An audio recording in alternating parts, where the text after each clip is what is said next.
Hello and welcome back to the channel, Cali Legends Media. Before I begin, I want to thank all the subscribers, all of the new subscribers, and also all of you who just happen to be clicking by the different channels and decided to watch this video. Thank you very much. I appreciate it if you hit that like button. It's a good way of showing support for the channel without it costing anything.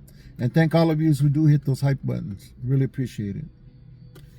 Okay, so one of my subscribers on my last video asked me, well, he didn't ask me to do a hood story, but the comment was that he used to enjoy when I used to do hood stories, you know. So based on that, I decided to tell a little story of an individual that I knew when he was very young. I was older than him. He had the same last name as me, Camacho. And he lived right here in my barrio. He was from my neighborhood. His older brother wasn't from the neighborhood, but I knew him too. But the younger guy is who the story's about, okay? And, you know, as far as I could remember, as far back as I could remember, we've always been going at it with somebody. And if not with another Maravilla, with a Sureño gang. We just always kicking up shit, you know. That's just the way it's been. I'm not glorifying it. I'm not boasting about it. I'm just letting you know, you know. The homies were with the business, you know. They had boots on the ground and, you know, they were with a function, no doubt. It was well known. This particular day, this younger homie, I don't want to say his name, but by the story, those of you who remember the situation are going to know who I was talking about. But this little homie was with his girl, a girl that he was being with her. He was messing around with her. You know, I wouldn't say I was going to be his righteous old lady, but it was just a girl that used to kick it in the neighborhood, you know. And I guess they hooked up for a certain amount of time. And she was in the car with them.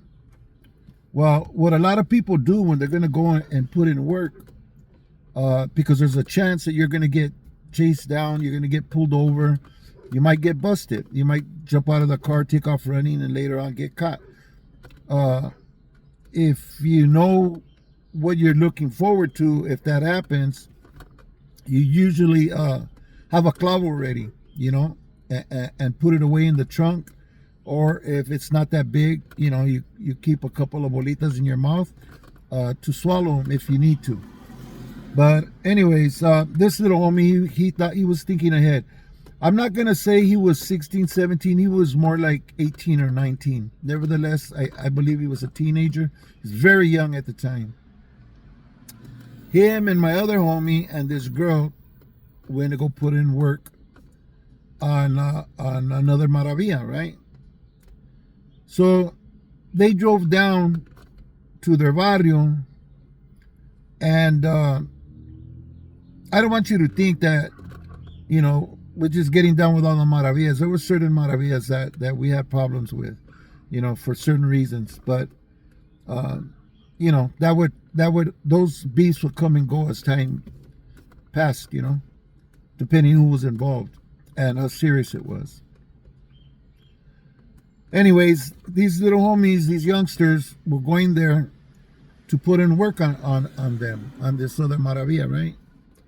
And when they pulled up on these vatos and started letting loose, these other homies that they went after, the ops, they were prepared and started, you know, returning the exact same. In other words, there was an exchange, okay? During that exchange, the little homie that this story is about, one of the Camacho brothers, he was unalived in the car, okay? And this girlfriend of his left him there, okay? But before she left, she put her fingers all in his mouth and pulled everything out that he had in his mouth and put it in her mouth, and you know, took anything valuable from him and boned out. you know, which in my opinion is a little dirty, you know what I mean? But you know, they were living that drug life too, you know. They were getting high, and you know, she did at the time what she knew he was gone, and she's going to be on her own now, having to fend for herself. It was looked down upon. What she did was, you know, nobody really was with all that, but nevertheless, there was no repercussions towards her, as far as I could remember. Okay. Now, I know for a fact when these little homies, and I can't tell you why I know for a fact, but I know for a fact that when these little homies went over and crossed over to their neighborhood, they figured they were going to go and unload and come back, you know, if they didn't get pulled over. But they never made it that far, you know. They got stopped in their tracks, and one of them ended up being unalived. So you never know, you know. Once you're in an exchange like that, you know, you better be in it to win it. You know, there's no time to second guess yourself or anything. You know, you have to perform to the fullest, try to get out of there and stay alive. Unfortunately, we lost that little homie that day. He was a good homie. I missed him because I kicked it with him a lot. You know, I used to go to his house, and like I said, I know his older brother too. His older brother's name was Gilbert Camacho. Anyways, rest in peace to the little homie. And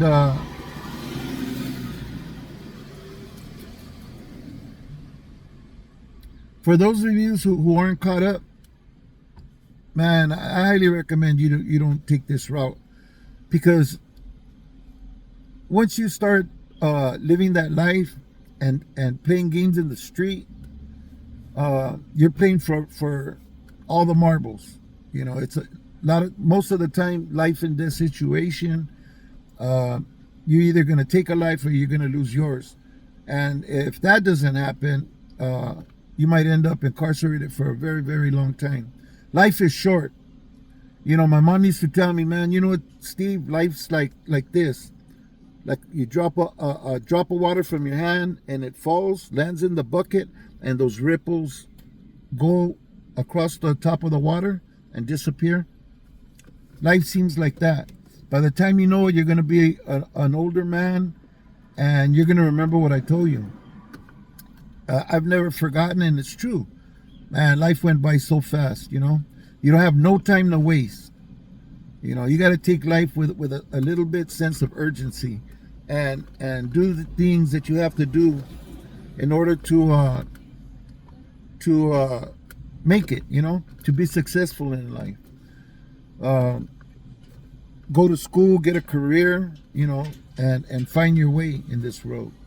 But taking that route is definitely rolling the dice, like I said, rolling the dice for all the marbles. So stay safe out there, people. God bless you. God bless your families. And stay free. Stay out from behind them prison walls, from behind them jail bars. And let's stay out here, man, where we could be with our family, with our loved ones, and enjoy our freedom and the lives that we live. This being said, thank you for watching. I hope to see you in the next video. Muchas gracias.